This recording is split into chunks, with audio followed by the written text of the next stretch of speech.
Why don't we go to Ms. Arnold to explain light water reactors, which come in two varieties.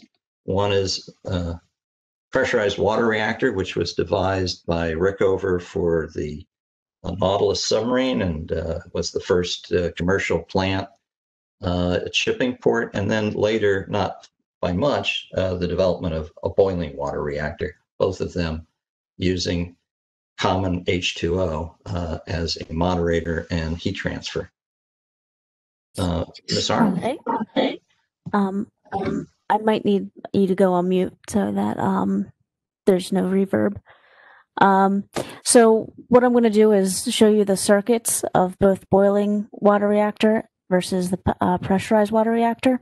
To start with, there's the boiling water reactor, and it starts with the water in the reactor vessel, and it boils. The steam is transferred to the turbines and then ultimately to the generators, which will then go and develop the electricity. And the steam will then go back into a condenser where it's condensed back into water, cooled, and fed back into the reactor. In contrast, the pressurized water reactor has two circuits where, pull this up, water starts in the reactor vessel, and then instead of boiling, it actually remains under pressure, goes over to a steam generator, and in the process is pressurized. And that steam is then fed to the turbine and ultimately to the generator where it generates the electricity. And the remainder of the steam is fed back into a condenser, cooled, and fed back into the reactor vessel. Instead of trying to draw boiling water for you, I figured I'd show you an animation. So what we have is, this is going to be the boiling water generator. So what you have is the reactor vessel, which is the little egg, and the water is going to boil, and then the steam is generated, fed into the turbines, ultimately the generator, which feeds the electricity.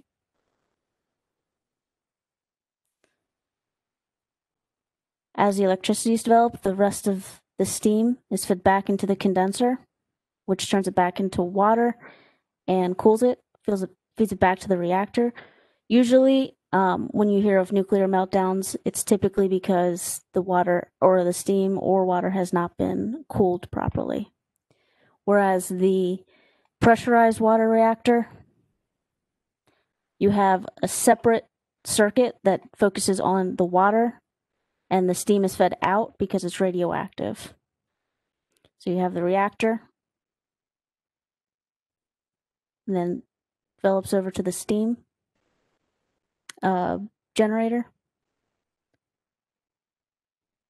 From there, the steam is then fed to the turbines.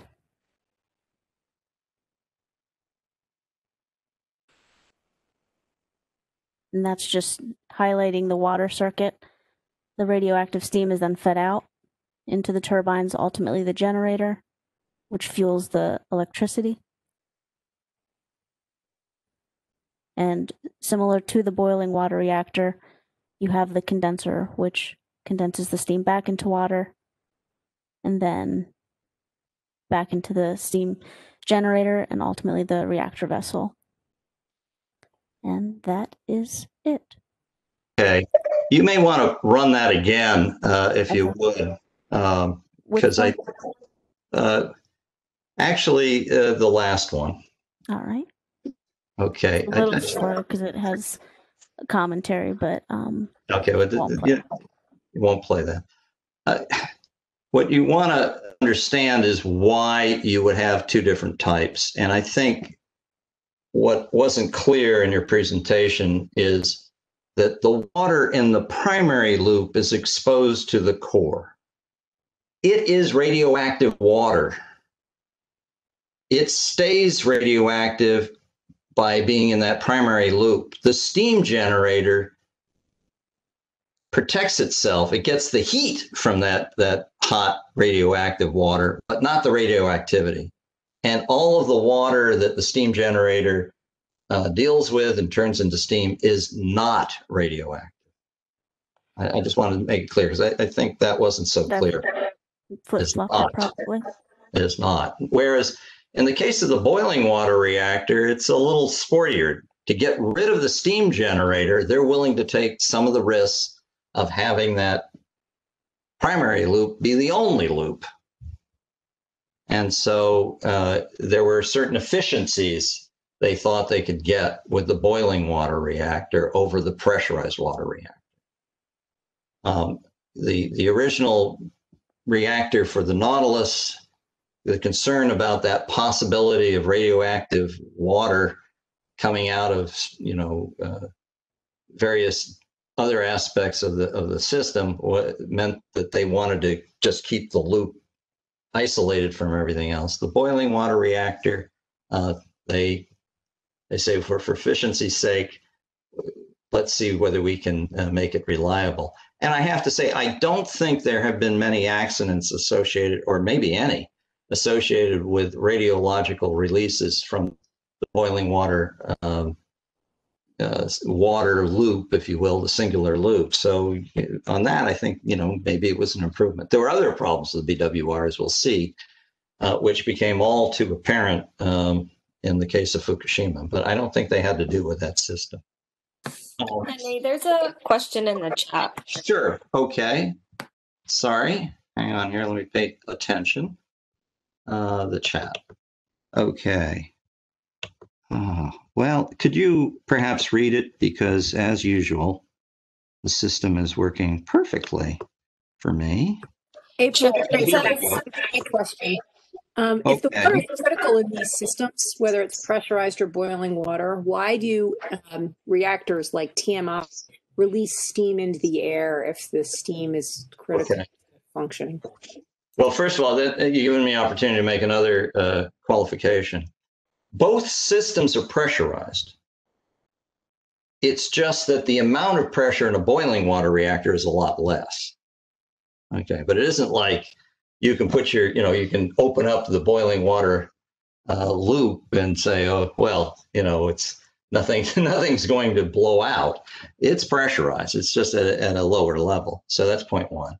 The steam that you're seeing in a cooling tower has to do not with any of the water that's in the primary loop ever, nor is it none of the water that you're seeing is radioactive.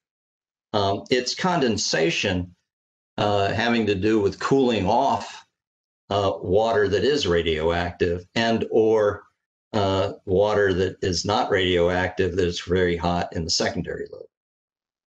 So it's yet another condensation system to cool things off. Does that help answer the question? Yes, thank you. Okay, all right. If the water is critical, why does a TMI release steam into the air? I don't think I don't know what the expression water is critical means. If the water is radioactive, I think is that what the question meant to say? No, you made clear for me. The stuff that we're seeing emerge as steam is really condensation from the process outside the cocoon of the process. Yeah. No, I mean it's trying to cool down either the secondary loop of water, or in the case of the boiling water reactor, that as well. But it is a separate cooling effort that has condensation issues and lets off steam.